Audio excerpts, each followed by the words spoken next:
Hello guys, I am দিতি and তোমরা দেখছো দিতিস ডে নাইট। তো চলো সবাইকে প্রথমেই জানিয়ে দিই কোজাগরি লক্ষ্মী পুজোর অনেক শুভেচ্ছা। তো তারপর এখন দেখতে পাচ্ছি সকালে আলপনা দিয়ে তারপর কিন্তু মা সব জিনিসপত্র গুছিয়ে নিয়েছে পুজোর জন্য, আর এবার পুজো শুরু হয়ে যাবে। তো তোমরা দেখতে থাকো। তো এখানে দেখো আমরা এখানে বসে বসে পুজো দেখছিলাম।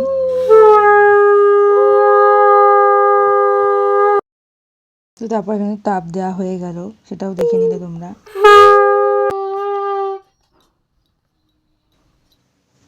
তো তারপর এখন এখানে অঞ্জলি দেওয়ার জন্য চন্দনের টিপ সবাইকে পরিয়ে দেওয়া হলো, আর তারপর কিন্তু এখন অঞ্জলি শুরু হয়ে গেছে। পবিত্র পবিত্র বা সর্ববস্থান গতঃ পিবান যৎসরে পুণ্ডরিকাক্ষং সবাজ্য। নেক্সট পার্টও খুব তাড়াতাড়ি আসছে, সবাই লাইক কমেন্ট সাবস্ক্রাইব করে দিও। তো চলো আজকের মতো বাই।